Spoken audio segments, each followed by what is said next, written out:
मम आराध्य गुरुदेव के चरणों में त्रिवार नमोस्तु नमोस्तु नमोस्तु। माताजी के चरणों में बदनामी, छुल्लक के चरणों में इच्छामी। महाराज जी, मैं 10 वर्ष की तृतीय वर्ष की विद्यार्थी हूँ।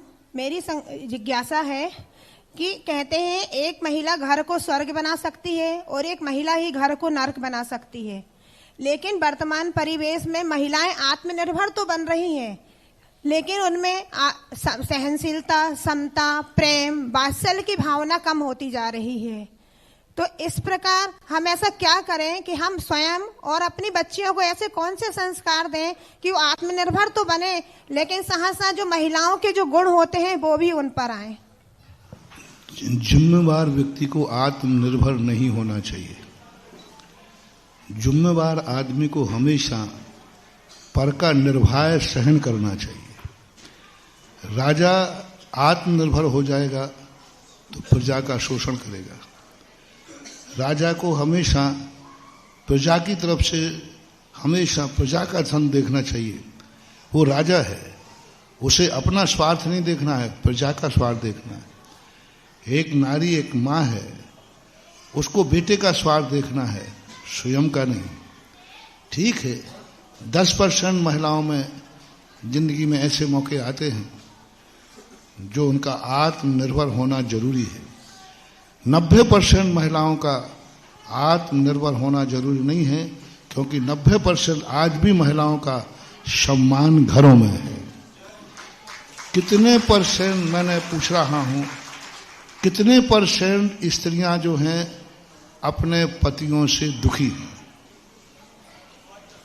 जो ये कोसती हैं कहाँ का ये मेरे गले पड़ गया, मैंने कौन से पाप किए थे।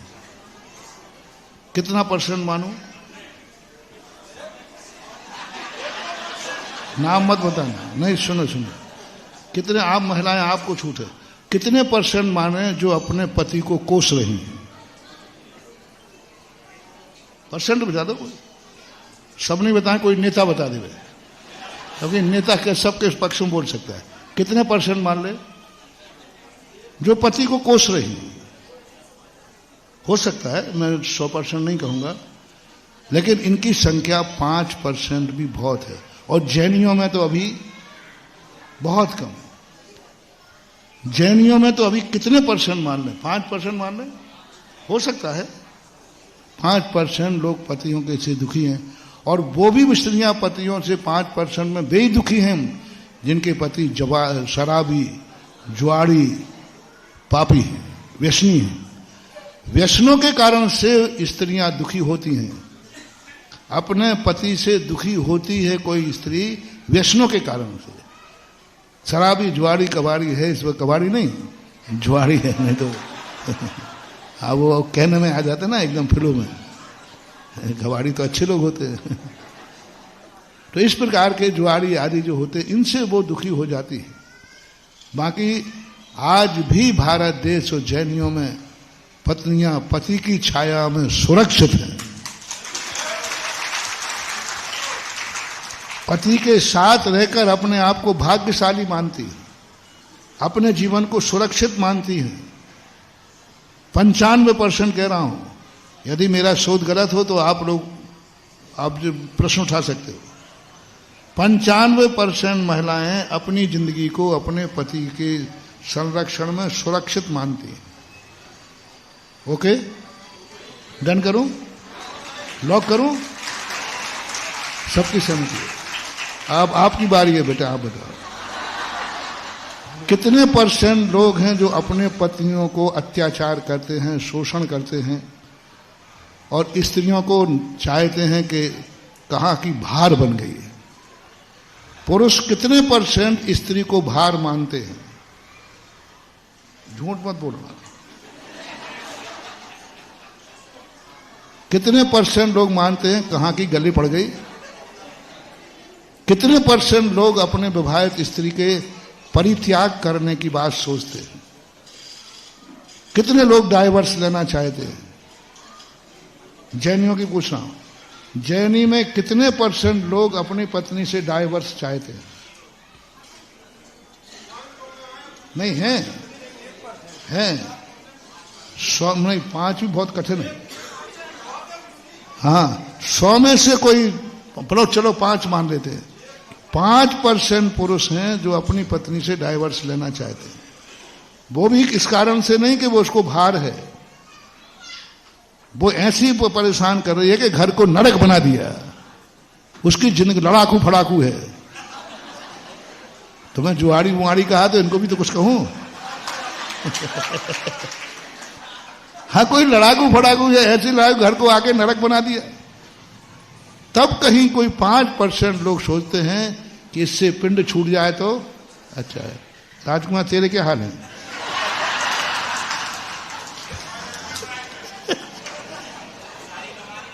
अरे वो तो कह रहा है कि अगले भाव में वही मिले।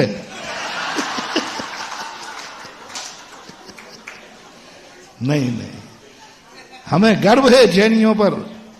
जैनी संबंध बनाते हैं, संबंध बिगाड़ते नहीं। भारत में आज सबसे कम यदि डाइवर्स होता है तो जैनियों में होता है, मना नहीं कर रहा हूं, लेकिन परसेंटेज देखो। कोई पुरुष अपनी स्त्री को भार नहीं मानता, ये नहीं मानता है कि ये फिर नौकरी करने की जरूरत क्या है। दूसरी बात, वो लोग बताएं अब कितने लोग माताएं हैं जिनको ये खतरा है कि मेरा बेटा मुझे रोटी नहीं देगा,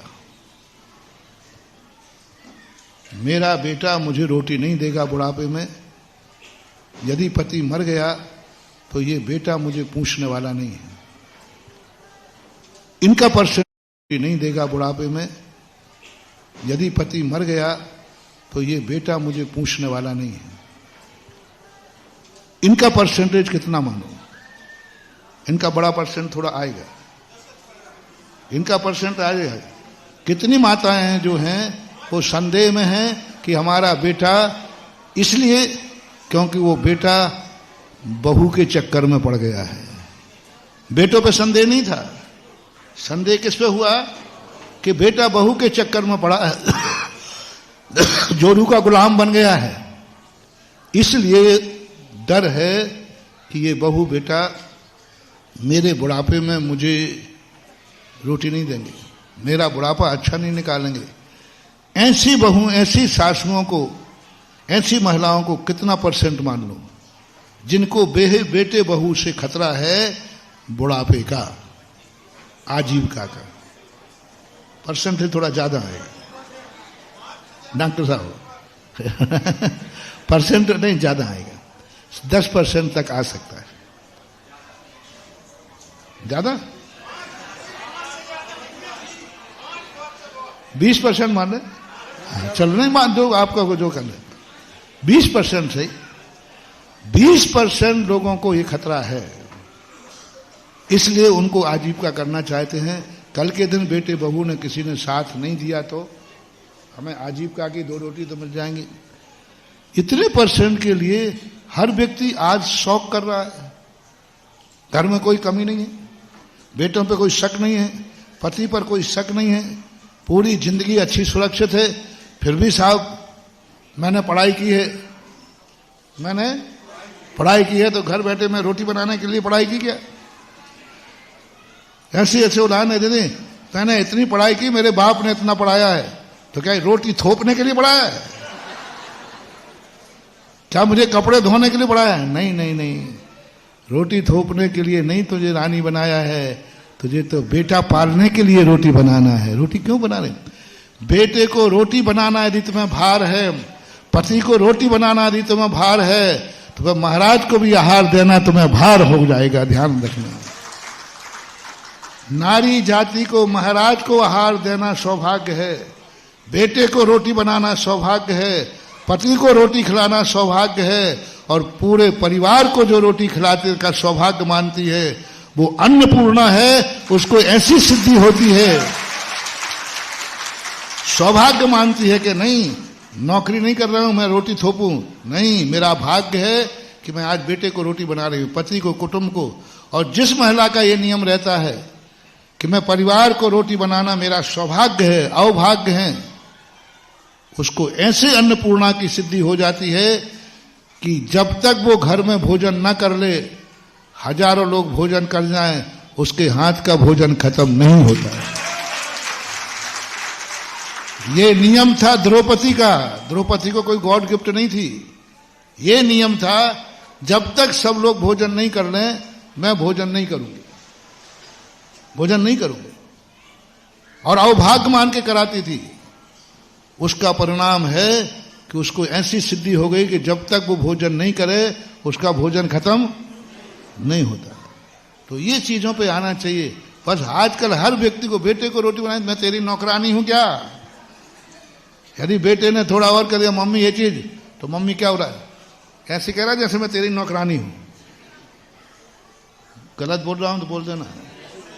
आजकल की माताएं बोलने लगी, बेटा ने यदि थोड़ी मांग कर दी तो यही शब्द कहती हैं। और श्रीमान जी आप और बता दो थोड़ा,